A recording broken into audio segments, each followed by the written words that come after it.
Well, hey, everybody. My name is Eric Waldrop, and I am with Your Next Step Leadership Coaching, and I am with my friend Angie Sebastian. Angie, thank you so much for being with me today. It's my pleasure, Eric. Yeah. So, guys, I wanted to interview Angie because she is a CEO. Been in leadership for many, many years. And we'll get into the details in just a minute, but she's getting ready to experience a leadership transition that I feel like could be extremely beneficial for anyone who is in leadership trying to make a transition. And I felt like this would be an interesting conversation. But I met Angie at our Georgetown, the Center for Transformational Leadership. I may be getting that name wrong, but we became friends back. Was that several years ago? Is that right? A couple of years ago, yeah. Yeah. And I think the Institute for Transformational Leadership. I think Yes, Institute for it's a Transformational mouthful. Leadership. That's right. It is. And so, Angie, thank you so much for being with me today and talking about this, because I feel like any type of transition is hard in life that we all experience. You know, people naturally just resist change, right? But especially as a CEO in a leadership position and experiencing a transition, I feel like just knowing the quality of leader you are and the fact that you're getting ready to go through this, I feel like you could really speak some wisdom into what this transition is looking like for you and how it could encourage other leaders that are getting ready to experience this. Well, I'm happy to share my story. It is a journey. I am in the tail end of a 5-year transition plan. So I have 15 months left. Several years ago, I announced to my executive committee that, so I'm the CEO of a law firm in Chicago. I announced that I wanted to do one more last big thing in my life.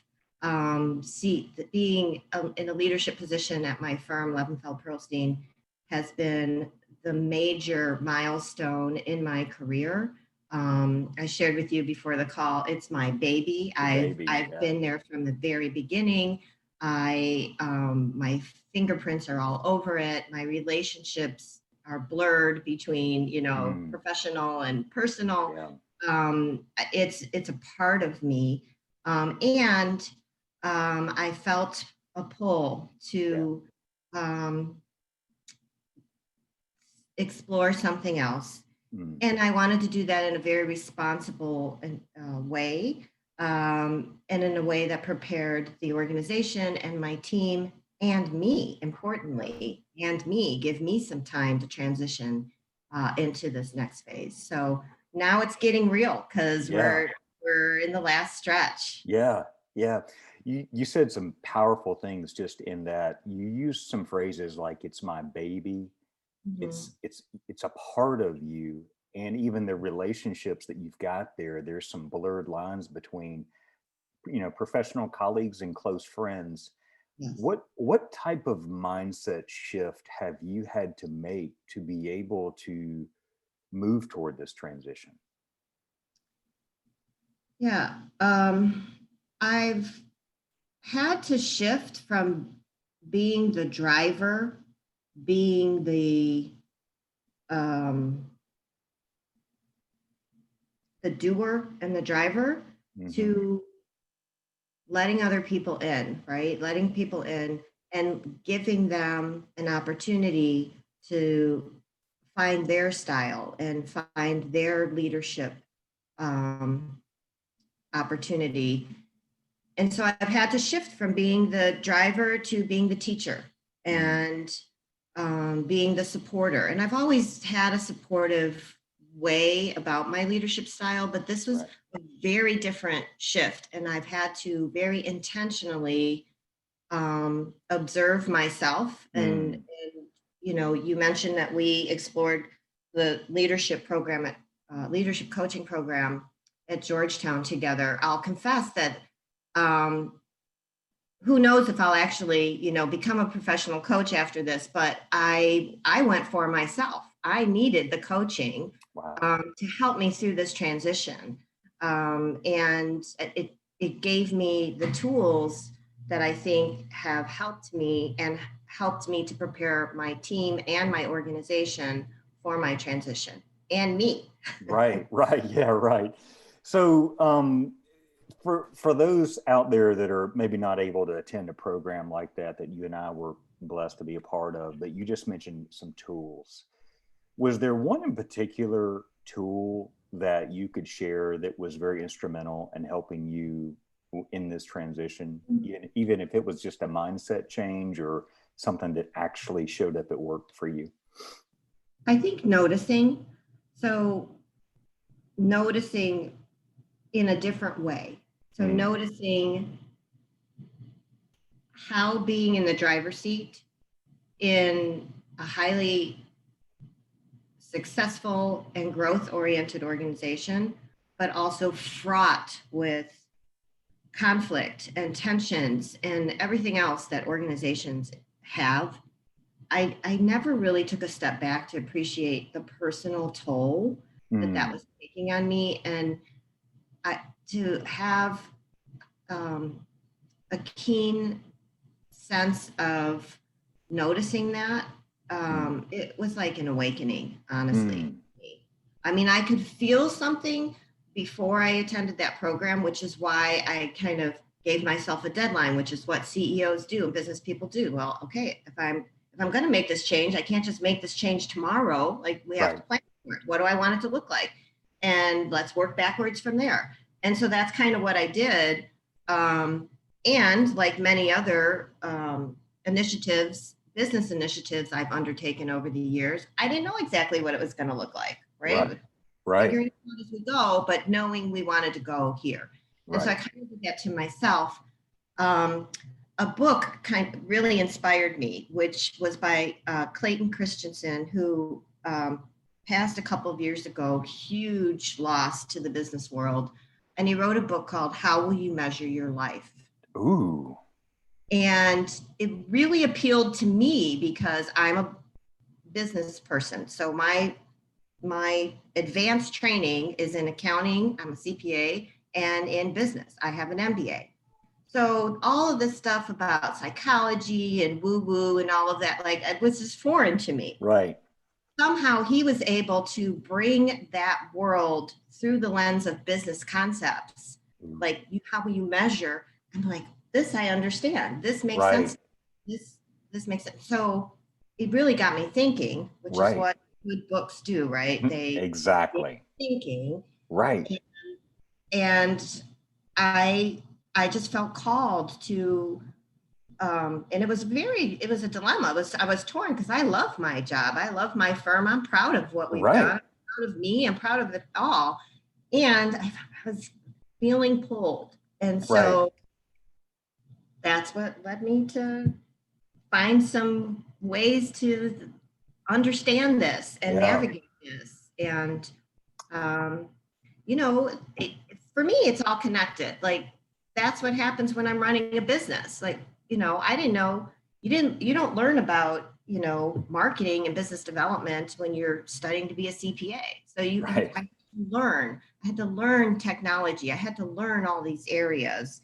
And so for me, this was just one more area that I really needed to understand and to learn about. So I took that learning mindset That's to so that. good. That's so good. What do you feel like as you look back on your contribution for the last 22 years, right? Is that right? Yes. Wow. I know It, I said that very softly, like, yes, so, even 23 years I mean, at this single firm.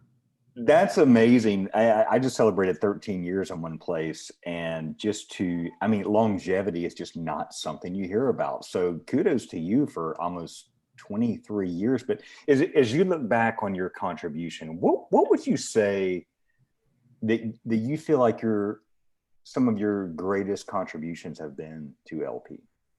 Hmm.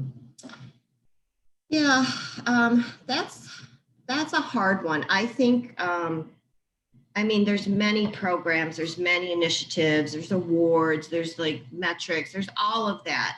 But I think what it boils down to is helping people realize their potential, like creating a structure, creating a safe space for people to recognize and then walk into their potential. Organizations can do that if they're intentional about it. And deservedly, many organizations get a bad rap because they're ruthless, right? Right.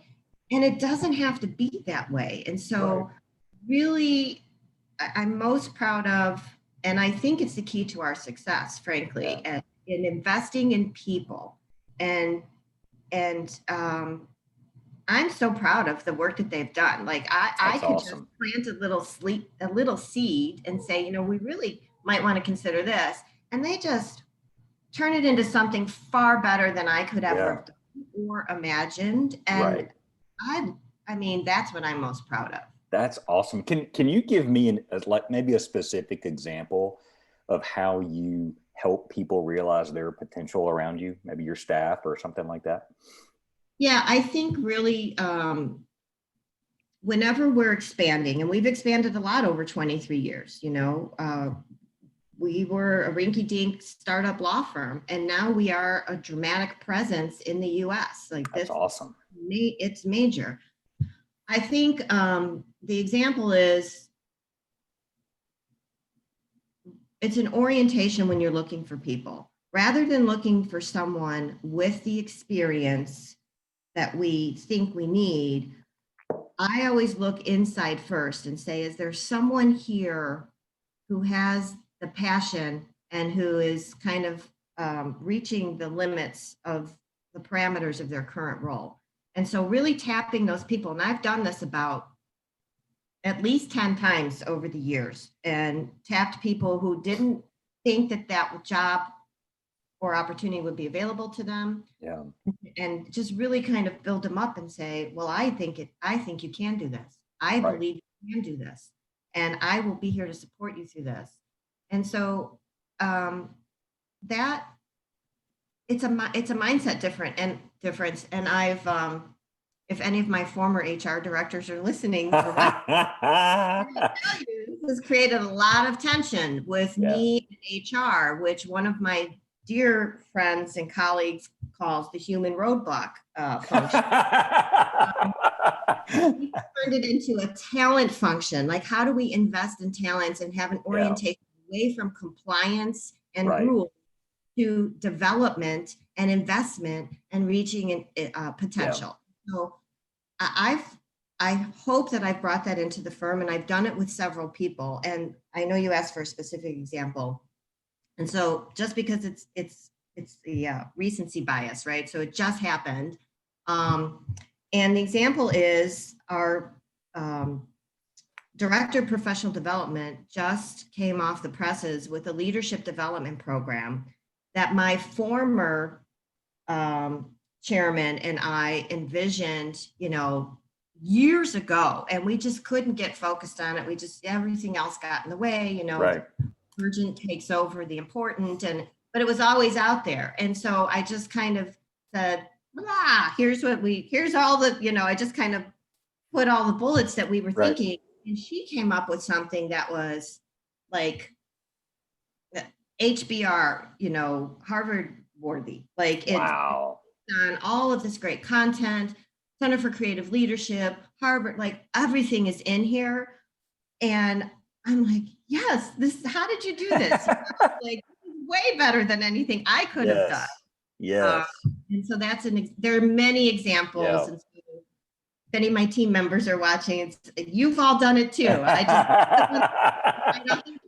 I wanted to highlight that one. Exactly. You know, one of the things I love, Angie, that you said is sometimes leaders have to go outside the lines a little bit, right? To really empower people and just what you're talking about, that vision and belief in others and Mhm. seeing their potential and challenging them to take a next step maybe in their career, and sometimes seeing things for other people that they may not see for themselves. Um, I love that in terms of being your greatest contribution. What do you feel like has been one of your toughest challenges that's really shaped you there at LP? I I've had lots of challenges. I think the toughest challenge that shaped me, which is the question you asked, We're trained to listen to questions. Um, I think the toughest challenge that shaped me is having to stand alone, having to often be the only voice of dissent, be the only voice who's willing to enter the unknown. Standing alone has definitely shaped me, and I have had to do that a lot. And leaders do that. It wears on you. And so for all the leaders listening, we're doing that, and it has an impact. Right. And that's our job, Right. right? And that's our job. So that has really shaped me. It's been, everything, and particularly in a law firm where there is no sense of hierarchy. Like, there's no vice presidents and presidents, and nobody does what they're told to do. You don't tell people to do what to do in law firm. Right. You have to align interests. You have to explain why this is important, why this is valuable, and help people through the change. It's exhausting and it's hard. And often it's you have to fight against the resistance to change, and you have to fight against, I've had to fight against status quo. And it's been tough, honestly. And I've done it. But I'm ready to let somebody else take. You said a little bit ago that it has an impact. Standing alone, fighting for change, trying to align interests, explaining the why. It has an impact. What have been some of those impacts on you?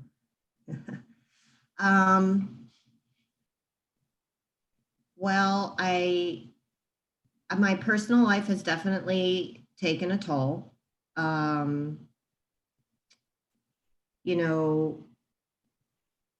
Physical stress manifests itself in many ways.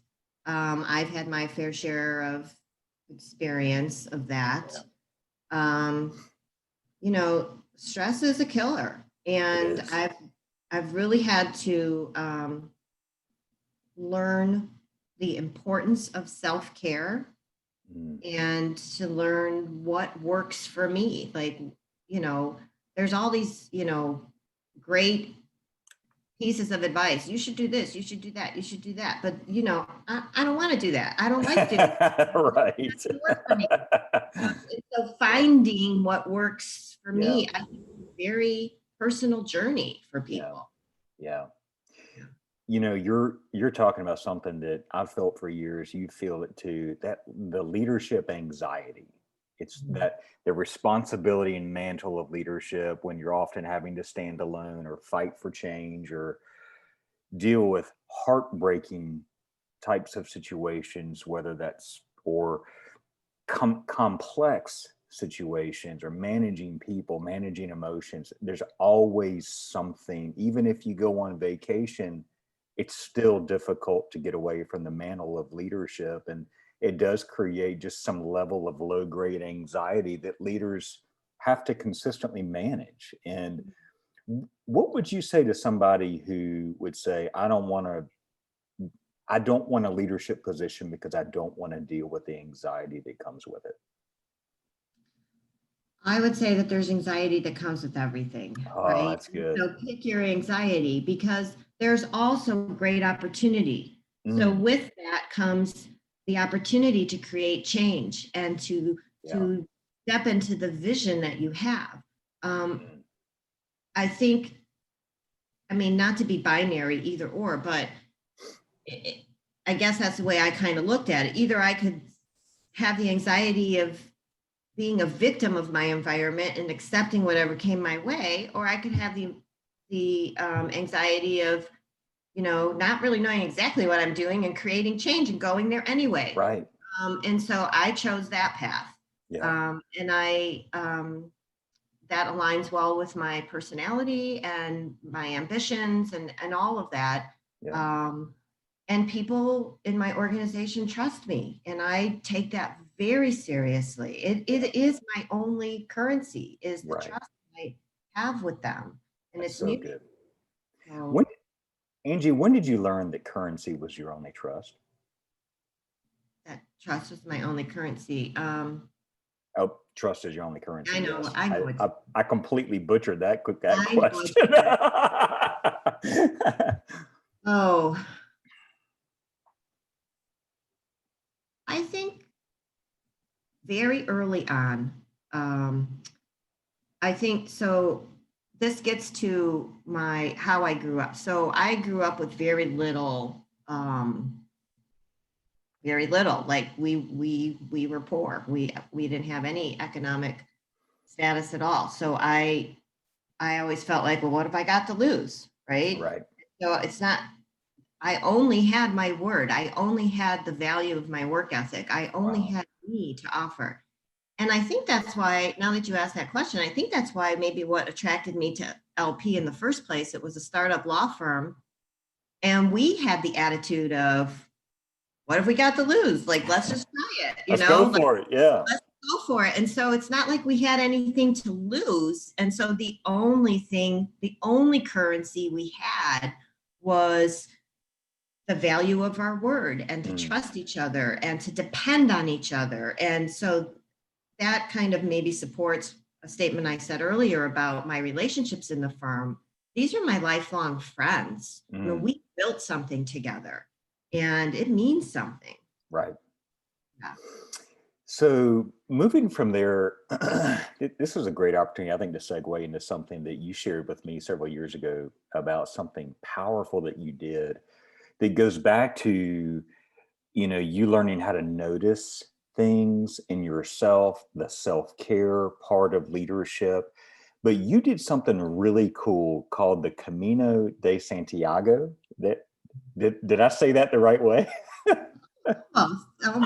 Camino de Santiago is the Trail of St. James. It's a pilgrimage um, uh, to Compostela de Santiago in the northern part of Spain. And it's been a pilgrimage for thousands of years, and thousands of pilgrims every year Mm, hike the Camino. And there are several Caminos. I hiked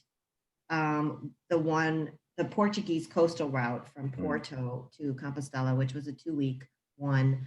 Um, it was life changing for me, as it is for so many pilgrims called peregrinos. We were all peregrinos, and it wasn't so much a religious experience, although for many people it is. right. Um, for me, it was a chance to really just take a step away from my pressures and my life. And Eric, and I know this is going to sound crazy, but I got back in touch with who I am, like who Mm, I was and who I am before I was a mom, before I was an accountant, before I was a CEO, before I was anything. Like I found that person.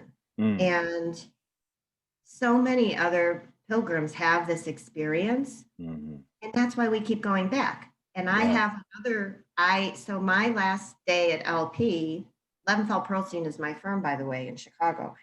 My last day is March 31st. I already have my next Camino scheduled for the middle of April.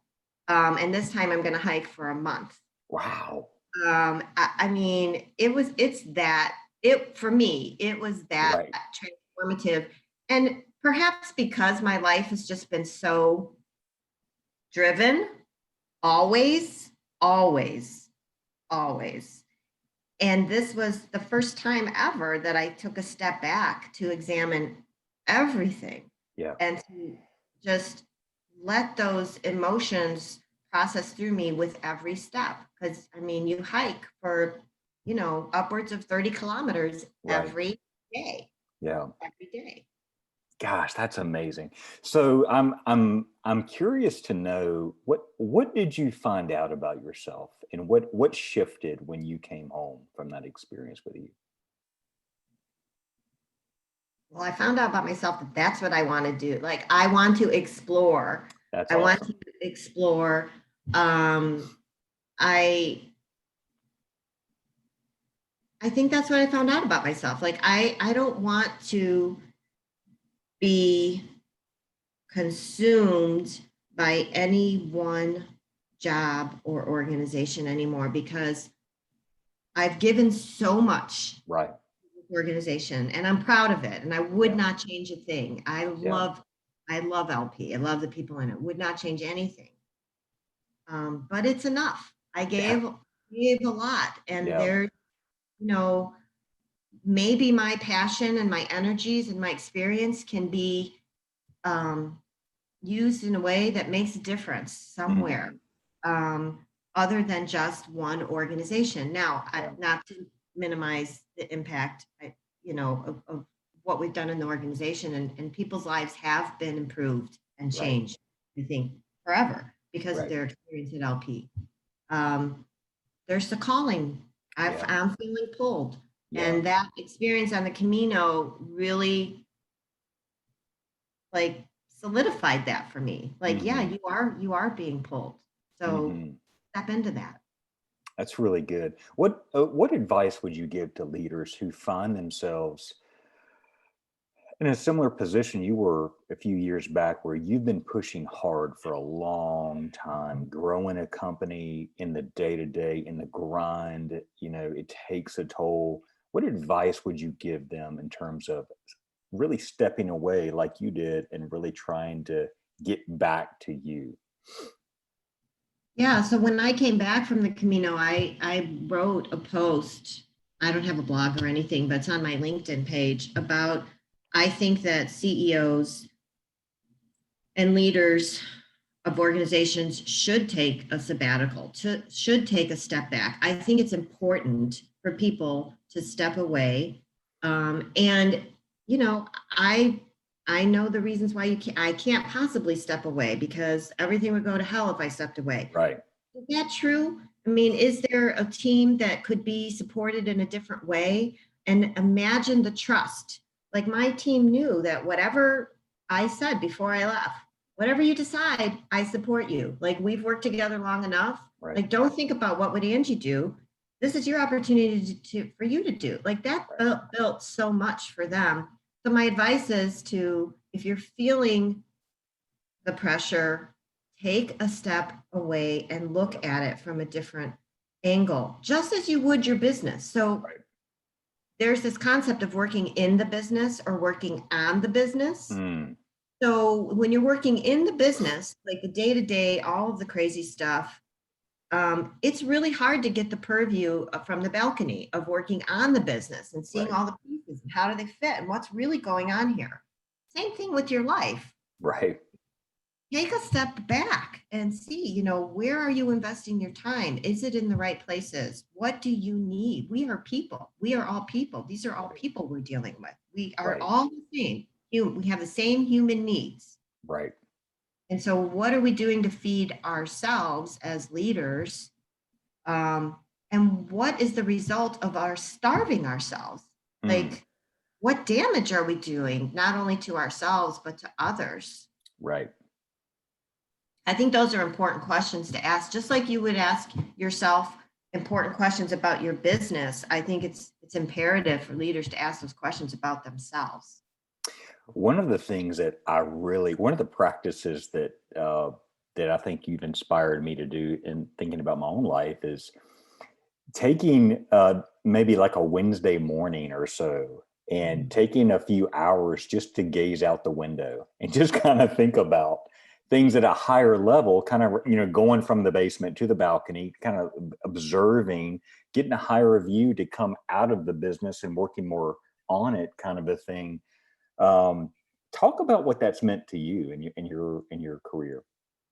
Well, one of my great mentors and dear friend um, always used to say and still says, and now I've adopted it as well. Most of my best ideas are copies of someone else's. Yeah. Is thinking is work. Yeah, Thinking is work. that's good. Um, Planning is work. And if the leader's not taking a step back to think about what's happening, well, guess what? Nobody else is because everyone follows the leader. And so if the leader is modeling Like you have to be 24/7, go, go, Right. go. You only need 3 hours of sleep. Don't worry about that, then everyone else is doing that times 10, right? Right. Because the followers try to be noticed. Right. Um, and when I hire new people, executives coming into the firm, it takes a while for them to transition out of that go, go, go mode Mhm. into when's the last time you took a thinking day? Right. Like you just have that monkey brain, Right. the Daniel Pink has the thinking fast and slow. Like you Mm. can't be in think fast mode all the time. You need to get to system 2. And the leader in particular needs to take the step back, slow it down, and think. And I do the whiteboard exercise. Mm. Also, my mentor taught me this. If you were starting this organization today, what would it look like? Like, forget about the 20 years of crap that you've built and now stuck with. Like, what would you do today? And that is such a clarifying exercise because Yeah. you just kind of get to the heart of things, and then it trigger for me and for my team. It triggers what we should do next. Right. Yeah.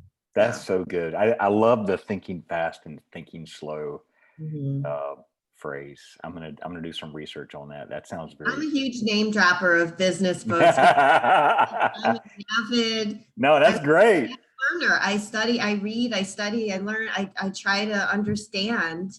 Right. Uh, yeah, because how With else can we meet these challenges? right. You don't already know this.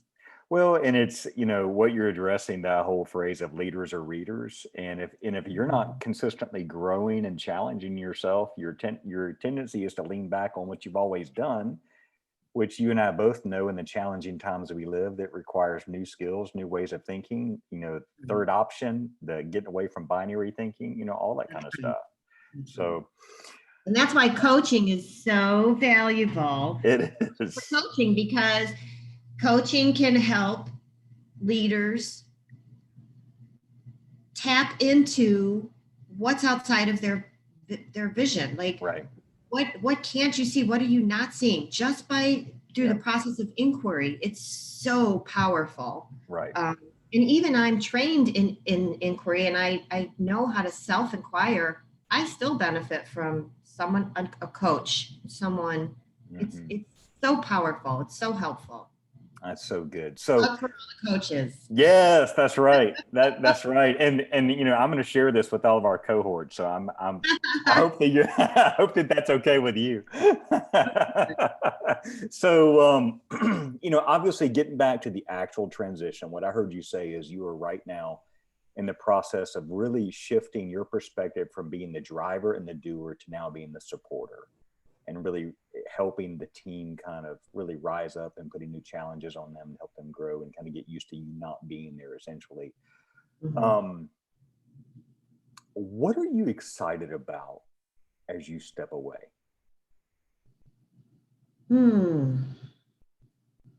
I don't know that I'm excited yet, honestly. I, I'm getting a little anxious, to be honest, Yeah, because I am stepping into the unknown. I don't have a next plan, and right. I'm intentionally not Wow. entering into a plan. I have options. Okay. I have offers. I have, as you may imagine, I've amassed a huge and valuable network over Sure. my years in my career. And I am intentionally taking a step back. I have never in my life not had a plan. Never.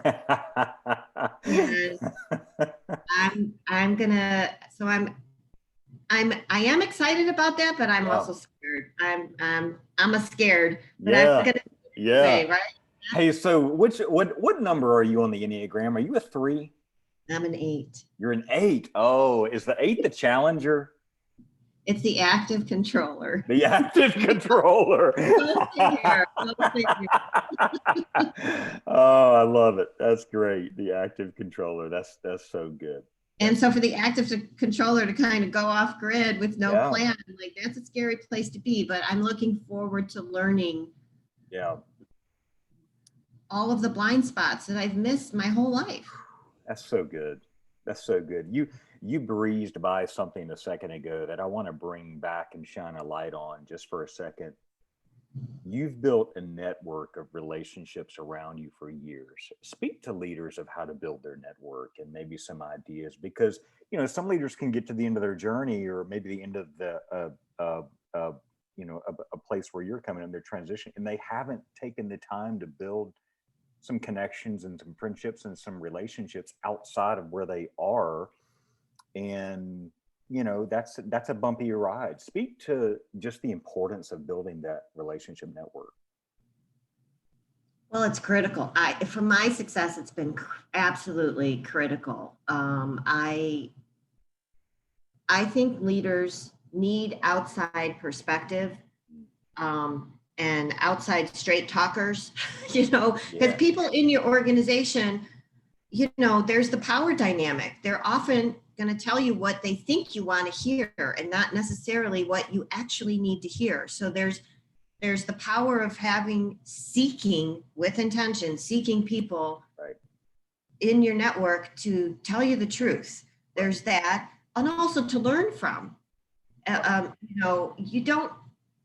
You don't know everything. Nobody knows everything. Right. And just a support network. And I think a way to build the network that has been very helpful, I guess, I'm thinking of a better word, but that's the one that comes to me, so I'll just use that one. Helpful for me is the concept of paying it forward. Like, how can I help you? How can I help you? One of my friends says every leadership lesson can be taught by watching the Godfather trilogy, so it's like, Yes. do someone a favor, and one day you may need to call on them. Yeah. And don't ask to reciprocate everything in the moment. Yeah. But 15 years from now, you may need to call on a favor. Exactly. But you're really speaking to the fact that if you just add value to people and serve people, there's just a way that it circles back, right? It really does. In my experience and in everything I read, it does. It works. Like having that, having the mindset of abundance instead of scarcity. This is a leadership lesson, 101. Right. Mindset of abundance versus mindset of scarcity. And if you apply that same concept to building your network, it's not what can you get from your network. Right. It's what can you give to others and share and support. And when you do that, like it's self-perpetuating, and Right. it comes around, and it's I feel really good about everything because of that.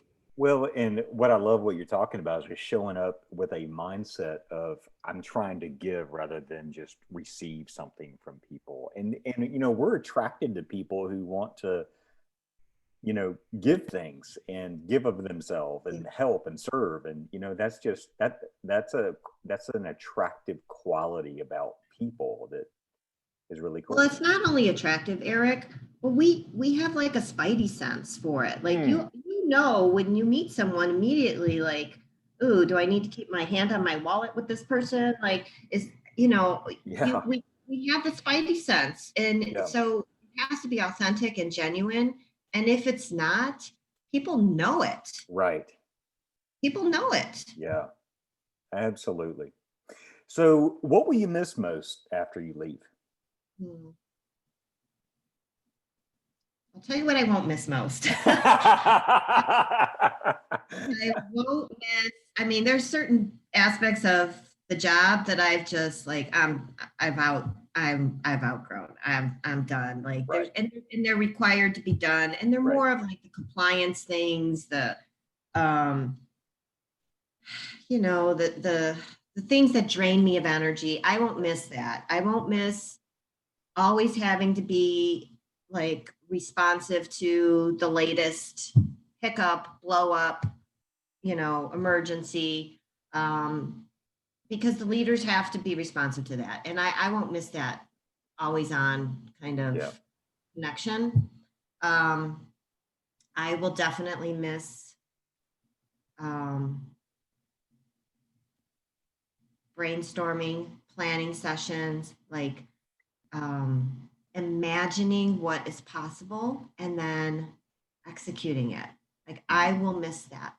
That's the fun part. Yeah. That's the fun part of building is imagining what's possible and then actually doing it. And then you look back and say, holy crap, we just did that.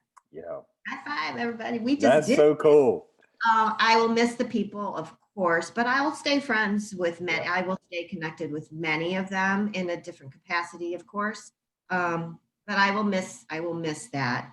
Yeah. This year has kind of been a test Yeah. for me, test case because we haven't been able to be with people. Right. I haven't been able to see my team except Yeah. for virtually. I haven't been able to spend time in meetings. A lot of that's good, but Right. you haven't been able Yeah. to walk the halls. A big Yeah. part of how I lead is management by walking around. Right. Just walk the halls and check in with people. You can sense the mood. So I already miss that. Right. But I'm learning how to deal with it. Yeah. Well, and what you're talking about, that management by walking around allows that spidey sense to kind of see, okay, do we have any roadblocks or issues in our organization? And when you don't have that, it's harder sometimes to know as a leader, right? So how has 2020, how did your way of leading shift during that year? And what did you learn? Well, so I think a lot of my leadership impact and success comes because I have a real connection to the pulse of the organization through the people. And so I have had to find alternative ways to stay connected to that pulse. Before the weather turned really cold, I put a lot of miles on my Jeep, meeting people in their backyards, in parks near their homes. That's awesome. I tried to make that personal connection through phone calls, not always through video or email, but definitely including that, Right. sending notes. Like it was a lot more work, but it was work that I invested in as a high priority because that's the missing link. Like if I don't have that connection to what's really happening in the organization, how can I be leading it? That's good. And so what's changed is it just was a lot harder to get that pulse reading. Yes. And I just had to find other avenues to do it. I love the personal connection and the backyard meetings. Just, I'm sure that created, I'm sure you got to know different things about your team members that you probably didn't know. Right. Exactly. Right. That's cool. Okay. So just around the corner, and close us out. What would you advise someone who is thinking about a leadership transition right now in their life? What's maybe some last thoughts that you would leave with them to consider if they were thinking about this? Yeah, I would say if you're thinking about it, then the people around you probably already know. Because they're very attuned to the leader. Leaders are in a spotlight. And if you're considering it, and if it's an option, I would say to plan for it with full transparency. That's the road I chose, which is high risk. Right. I told the firm, I'm thinking of a transition plan, and I want to be in a different situation in 5 years. They could have said, well, you can just leave now. Right. So right. now really put a crease in my plans. Yeah. But with full transparency, it has allowed us as an organization to make some decisions around the team and the team development and the opportunities. Good. And do some real succession planning. Right. I mean, succession planning happens over a period of time, not overnight, not with 2 weeks notice. And so if someone is thinking about it, I would suggest to really explore it among your safe zone, hopefully preferably outside of your organization initially, like This is where your network comes in handy, right? Bounce it off Mm. to people who are going to bounce it back to you and say, well, have you thought about this? Have you thought about that? What about this? And then go for it. Like Yeah. the same, go for it with the same vigor that you went for that spot in the first place with, like Right. the same passion, the same determination, the same no plan B, failure is not an option, Right. perspective that you use to build the organization or to lead your team or to lead whatever. Take that same energy and apply it to Yeah. this. And who knows, right? Right. Yeah. Well, it sounds like, because you've been there for 20, almost 23 years, paying the price of leadership, developing the relationships that you've done. You've got so much relational equity with people there. But you said just a minute ago, when you're transparent about this, you didn't know how your board was going to respond. But what gave you the courage to come out and do the responsible thing to say, this is what I'm thinking? And because I'm sure that was probably a little bit of a scary moment because it was out of your hands at that point. But what gave you the courage to be? So glad you used the word courage, Eric, because in my opinion and in my experience, that is the most important and critical aspect of leadership. And so, what gave me the courage was I have to model the way. Mhm. I have to be courageous. I have to be scared and do it anyway if I expect anyone else in the organization to do that. If I expect anyone else to have courage, then I have to take the medicine too. Wow, And that's good. so, I mean, and in our leadership development program that I referenced earlier in our conversation, courage is emphasized. The importance of courage in leadership. It's underrated in my opinion, Yeah. and it's the number one thing. It's the number one thing. We Yeah. don't need the smartest people in the room. Right. We have other people for that. We need the bravest person in the room. Yeah. That's so good. And to me, I feel like that's a wonderful place to to put an exclamation point on our time together. Angie, don't hang up. But I'm gonna close out our time together, guys. Thank y'all so much for Thank you. watching it. Angie, thank you for your wisdom, for sharing. I know I've got lots of notes that I've written down that I'm going to circle back to. But hey, guys, let me know if I can help. My name is Eric Waldrop with Your Next Step Leadership Coaching, and we'll see you soon. Thank you.